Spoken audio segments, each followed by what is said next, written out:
अस्सलाम वालेकुम dear students, I am Ali Asgar from channel Simplify. आज हम जिस टॉपिक पे बात करेंगे वो है इलेक्ट्रिक फील्ड या फिर field of force. Student, last time हमने एक बात की थी कि दो चार्जेस के दरमियान एक स्पेशल किस्म की फ़ोर्स एग्जिस्ट करती है। उस फोर्स को हम इलेक्ट्रिक फ़ोर्स कहते हैं। अब ये इलेक्ट्रिक फ़ोर्स बाकी फोर्सेस से किस तरह से डिफरेंट है और इसको अंडरस्टैंड करने के लिए कौन से कॉन्सेप्ट्स ज़रूरी हैं, ये सब कुछ हम डिस्कस करेंगे आज के लेक्चर में। तो स्टार्ट करते हैं आज का लेक्चर। स्टूडेंट्स, आप फोर्स को डेली लाइफ में ऑब्जर्व करते हैं और देखते हैं अगर हमने किसी बॉडी को डिस्प्लेस करना हो तो हमें उसको पहले टच करना पड़ता है। ठीक है, फॉर एग्जांपल मेरे पास ये बोर्ड है, अगर मैं चाहता हूँ कि ये डिस्प्लेस हो जाए तो मुझे इसको पहले टच करना पड़ेगा, उसके बाद मैं इस पर फोर्स लगाऊंगा और ये डिस्प्लेस होगा।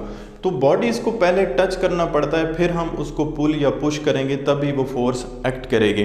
तो ऐसी तमाम फोर्सेस जिसमें हमें बॉडीज़ का फिज़िकल कांटेक्ट करना पड़ता है, हमें उनको टच करना ज़रूरी होता है, ऐसी फोर्सेस को बोलते हैं कांटेक्ट फोर्सेस। लेकिन अगर आप चार्जेस को ऑब्जर्व करें, फॉर एग्जांपल मेरे पास ये एक चार्ज है और इसके करीब मैं दूसरा एक टेस्ट चार्ज लेके आता हूँ जो कि पॉजिटिव चार्ज होता है कन्वेंशनली। तो अगर इसके मैं करीब लेके आऊँगा तो ये इसको फ़ौरन से रिपेल कर देगा। अगर आप नोट करें, इन दोनों चार्जेस का आपस में किसी किस्म का कांटेक्ट नहीं है, लेकिन ये फिर भी चार्ज उस दूसरे चार्ज को रिपेल कर रहा है। तो ऐसी फोर्सेस जिनमें बॉडीज़ का फिजिकल कांटेक्ट ज़रूरी नहीं होता, ऐसी तमाम फोर्सेस को बोलते हैं नॉन कांटेक्ट फोर्सेस। और ये सिर्फ इलेक्ट्रिक फोर्स नहीं है, हमारे पास और भी नॉन कांटेक्ट फोर्सेस होती हैं। फॉर एग्जांपल मैं इस बोर्ड मार्कर को जैसे ही छोड़ूंगा, इसको अर्थ अपनी तरफ फ़ौरन से अट्रैक्ट कर लेगी। लेकिन अगर आप नोट करें, अर्थ और बोर्ड मार्कर का किसी किस्म का आपस में कांटेक्ट नहीं है, फिर भी अर्थ इस बोर्ड मार्कर पर फोर्स एग्जर्ट कर रही है। सिमिलरली अगर मेरे पास दो मैग्नेट हों और अगर उनको मैं करीब लेके आऊँगा तो वो फ़ौरन से एक दूसरे पर फोर्स एग्जर्ट करेंगे। तो ये मैग्नेटिक फोर्स भी नॉन कांटेक्ट फोर्स है।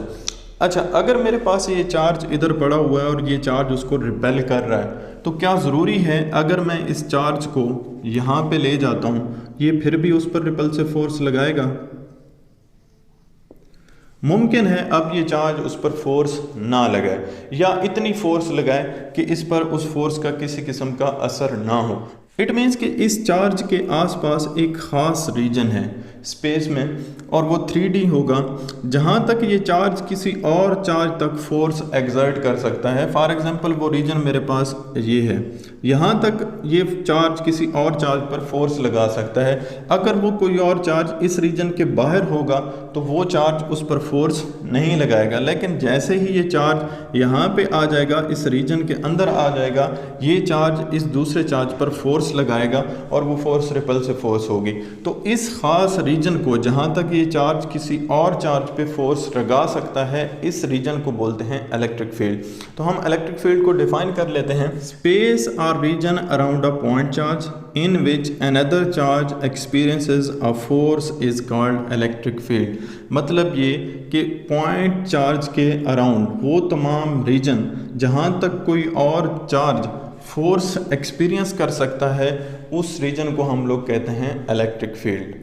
अच्छा देखें, ये तो बात हो गई बुक वाली, लेकिन हम इस इलेक्ट्रिक फील्ड की सिर्फ यहीं तक बात नहीं करेंगे, बल्कि हम इसको बहुत डिटेल के साथ डिस्कस करेंगे, क्योंकि इलेक्ट्रिक फील्ड एक सेंट्रल कॉन्सेप्ट है जिसके अराउंड पूरी इलेक्ट्रोमैग्नेटिज्म घूमती है। देखें, अगर आप इसके बारे में सच में सोचते हैं तो ये एक डिस्टर्बिंग थाट है।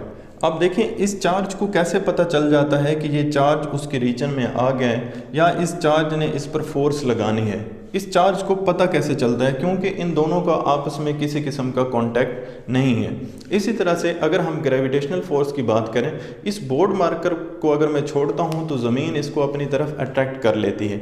अब अर्थ को कैसे पता चलता है कि ये मेरे रीजन में है और इस पर फोर्स लगा, हालांकि इन दोनों का आपस में किसी किस्म का कॉन्टैक्ट नहीं है। सिमिलरली अगर हम मैग्नेटिक फोर्स की बात करें, ये दो मैग्नेट अगर दूर हैं तो ये किसी किस्म की फोर्सेस नहीं लगाते। जैसे ही हम इन दो मैग्नेट्स को करीब लेके लेके आते हैं, फॉर एग्जांपल यहाँ पे मैंने रखा है, तो ये फ़ौरन से एक दूसरे को अट्रैक्ट कर लेते हैं। तो अब इन मैग्नेट्स को कैसे पता चल जाता है कि हमने अब एक दूसरे को अट्रैक्ट करना है? तो ये एक बहुत डिस्टर्बिंग थाट है। इसी तरह से अगर हम ग्रेविटेशनल फील्ड की बात करें, अच्छा अब हम दो हैवी ऑब्जेक्ट्स को डिस्कस करते हैं। हम बोर्ड मार्कर और अर्थ को छोड़ देते हैं, हम दो प्लैनेट्स को लेट से डिस्कस कर लेते हैं कि मेरे पास एक प्लैनेट ये है और दूसरा प्लैनेट ये है, जो कि दोनों एक दूसरे से बहुत ज़्यादा डिस्टेंस पर हैं। लेट से इन दोनों के दरमियान जो डिस्टेंस है वो 100 लाइट ईयर है, 100 लाइट ईयर, और ये दोनों एक दूसरे पर डेफिनेटली ग्रेविटेशनल फोर्स एक्सर्ट कर रहे होंगे। हम कंसिडर करते हैं कि इन दोनों में से कोई एक मैस मूव करता है, तो दूसरे मैस को कितनी देर में पता चलेगा कि वो मूव करने लग गए? अकॉर्डिंग टू न्यूटन इस ऑब्जेक्ट को इमीडिएटली इंस्टेंटली पता चल जाएगा, फ़ौरन से पता चल जाएगा कि वो ऑब्जेक्ट मूव कर रहा है। तो ये एक इरिटेटिंग थाट है कि इन दोनों ऑब्जेक्ट्स के दरमियान किसी किस्म का कांटेक्ट भी नहीं है और इस ऑब्जेक्ट को पता भी चल रहा है कि ये ऑब्जेक्ट मूव कर रहा है। ये ऑब्जेक्ट जो एक दूसरे पर फोर्स एक्सर्ट कर रहे हैं, उस फोर्स की ट्रांसमिशन किस तरह से होती है? ये एक बहुत बड़ा क्वेश्चन मार्क्स है कि दोनों का आपस में किसी किस्म का कांटेक्ट में नहीं है, दोनों एक दूसरे से 100 लाइट ईयर्स दूर हैं, और अगर उनमें से कोई एक ऑब्जेक्ट डिस्प्लेस होता है तो दूसरे ऑब्जेक्ट को फ़ौरन से पता चल जाता है, इमीडिएटली पता चल जाता है कि अब कितनी फोर्स एक्सर्ट करनी है। तो ये एक डिस्टर्बिंग थाट है कि फोर्स किस तरह से ट्रांसमिट हो रही है। और ऐसा नहीं है कि न्यूटन को किसी बात का पता नहीं था, वो इस बात से बेखबर था, ऐसा नहीं है। न्यूटन ने अपनी बुक में इस मसले का जिक्र किया हुआ है। प्रॉब्लम ये थी कि न्यूटन के पास इस मसले का कोई हल नहीं था, इसका कोई सलूशन नहीं था। तो अब एंट्री होती है तारीख की एक इंटरेस्टिंग कैरेक्टर की, जिसका नाम है माइकल फैराडे।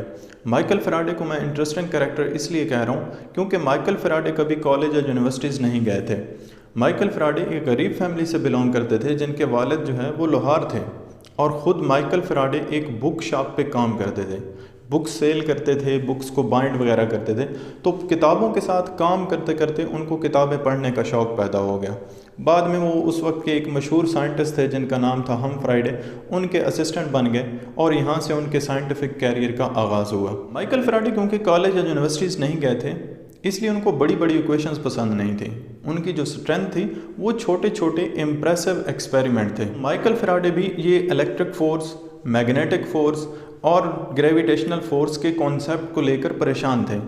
वो ये सोच रहे थे कि ये ग्रेविटेशनल फोर्स जो दो मैसेस के दरमियान होती है, जो कि बहुत ज़्यादा डिस्टेंस पर होते हैं, फिर भी ग्रेविटेशनल फोर्स एक्ट करती है, तो इस फोर्स की ट्रांसमिशन किस तरह से होती है। इसी तरह दो चार्जेस जो एक दूसरे के साथ कांटेक्ट में नहीं हैं, तो उन दोनों चार्जेस के दरमियान फोर्स की ट्रांसमिशन किस तरह से होती है। इसी तरह मैग्नेट्स के दरमियान किस तरह से फोर्स ट्रांसमिट होती है, उन चार्जेस को, मैग्नेट्स को या मैसेज को किस तरह से पता चल जाता है कि कोई बॉडी अब हमारे रीजन में है और हमने इस पर फोर्स लगानी है। तो यहाँ से कॉन्सेप्ट डेवलप हुआ इलेक्ट्रिक फील्ड का। तो ये बातें थी जो हमने डिस्कस की कि इलेक्ट्रिक फील्ड की ज़रूरत ही क्यों पेश आई। तो माइकल फैराडे ने एक छोटा सा एक्सपेरिमेंट किया जो शायद आपने भी बचपन में किया होगा। उन्होंने एक पेपर लिया, पेपर के नीचे मैग्नेट रखा और उसके ऊपर आयरन के छोटे छोटे टुकड़ों को स्प्रिंकल कर दिया और देखा कि इन आयरन के टुकड़ों का एक बहुत ब्यूटीफुल सा पैटर्न बन जाता है।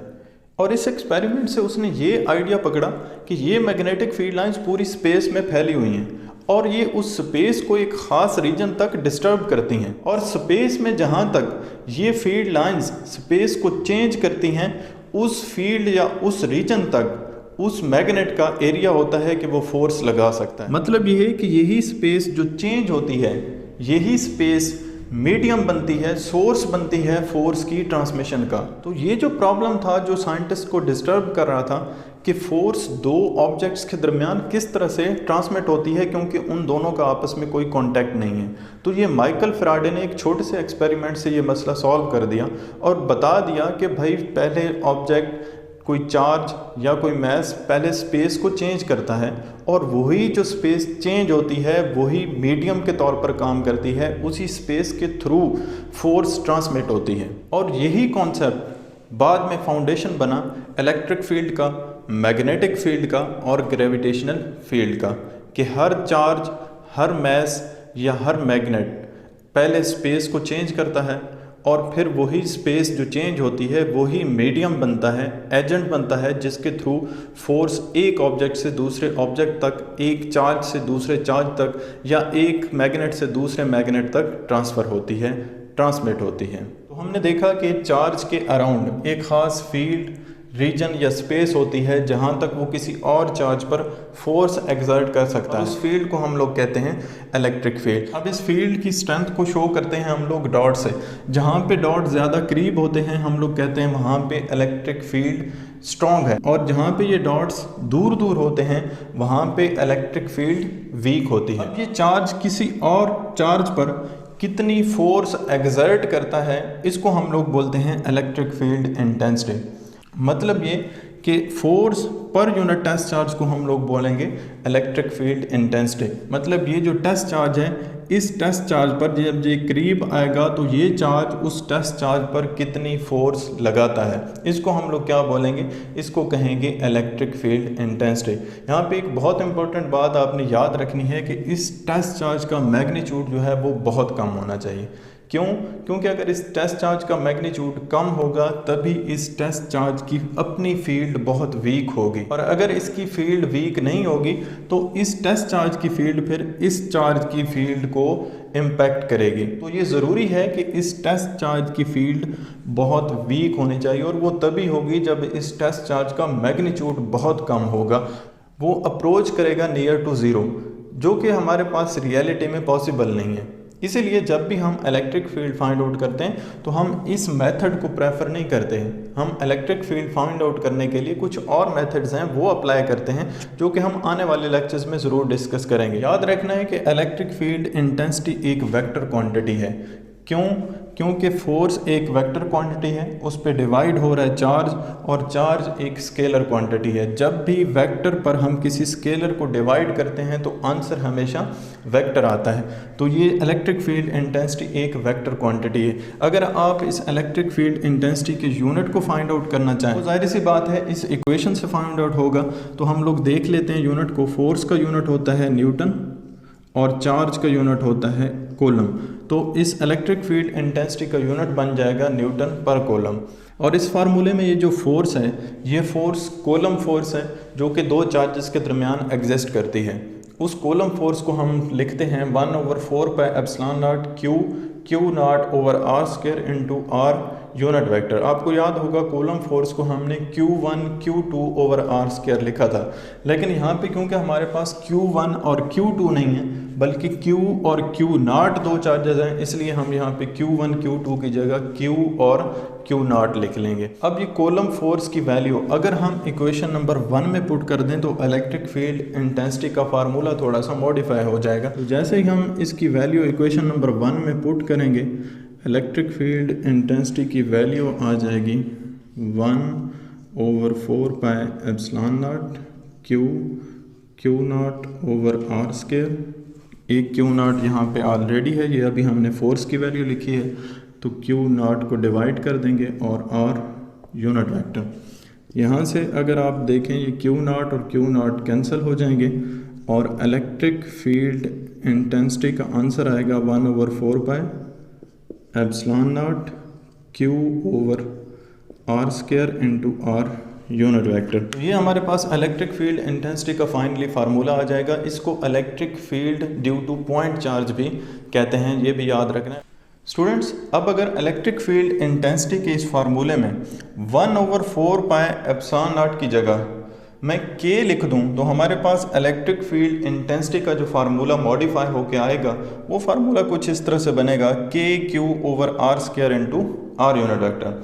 अब यहाँ पे अगर आप देखें गौर से तो KQ ओवर आर स्क्वायर ये इस इलेक्ट्रिक फील्ड इंटेंसिटी का मैग्नीट्यूड है, जबकि आर यूनिट वेक्टर इस इलेक्ट्रिक फील्ड इंटेंसिटी की डायरेक्शन है, और यही आर यूनिट वेक्टर इस फोर्स की भी डायरेक्शन थी। इट मीन्स कि फोर्स और इलेक्ट्रिक फील्ड इंटेंसिटी की डायरेक्शन सेम होती है। मतलब ये कि यहाँ पे जब हम टेस्ट चार्ज को इस चार्ज के करीब लाएंगे तो ये चार्ज इस टेस्ट चार्ज को इस डायरेक्शन में रिपेल कर देगा। तो जिस डायरेक्शन में ये चार्ज उस टेस्ट चार्ज पर फोर्स लगाएगा वही डायरेक्शन होगी इलेक्ट्रिक फील्ड इंटेंसिटी की। तो इलेक्ट्रिक फील्ड इंटेंसिटी और फोर्स की डायरेक्शन सेम होती है। दूसरी इंपॉर्टेंट बात इस रिज़ल्ट से जो आप देखेंगे वो ये है कि इस इलेक्ट्रिक फील्ड इंटेंसिटी के फार्मूले में Q0 की वैल्यू इन्वॉल्व नहीं है। KQ/R² है, Q0 नहीं है।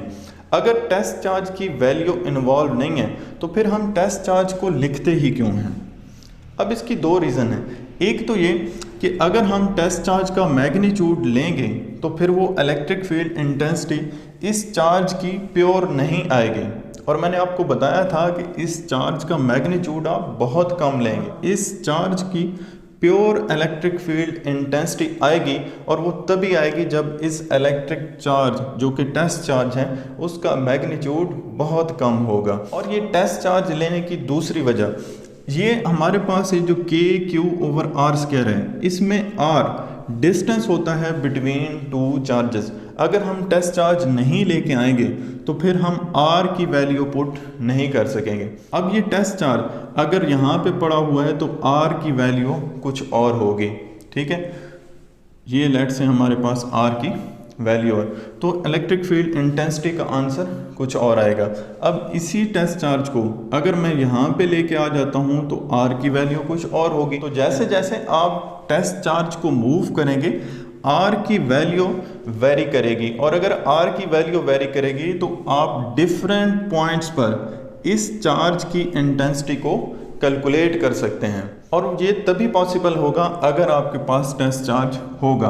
आप टेस्ट चार्ज यहाँ पे रखेंगे तो इस इलेक्ट्रिक चार्ज की इंटेंसिटी डिफरेंट होगी, आप इसको यहाँ पे रखेंगे तो इस चार्ज की इंटेंसिटी डिफरेंट होगी। आप डिफरेंट पॉइंट्स पर इस टेस्ट चार्ज को रख के इस चार्ज की electric field intensity find out कर सकते हैं, और वो प्योर इलेक्ट्रिक फील्ड इंटेंसिटी तभी होगी इस चार्ज की अगर इस चार्ज का मैग्नीट्यूड बहुत कम होगा, और अगर इस चार्ज का मैग्नीट्यूड बहुत कम होगा तो वो इस चार्ज की इलेक्ट्रिक फील्ड इंटेंसिटी को इम्पैक्ट नहीं करेगा, और हमारे पास electric field intensity due to point charge आ जाएगी जो कि प्योर इसी चार्ज की होगी।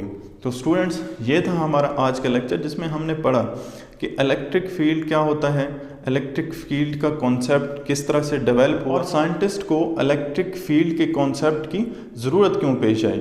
उसके बाद हमने इलेक्ट्रिक फील्ड इंटेंसिटी को डिस्कस किया, और एक पॉइंट चार्ज की वजह से जो इलेक्ट्रिक फील्ड इंटेंसिटी होती है उसका फार्मूला जनरेट किया। होपफुली आपको सारी बातों की बहुत अच्छी तरह समझ आ गई होगी। आपसे मुलाकात होगी नेक्स्ट लेक्चर में, तब तक के लिए अल्लाह हाफिज़।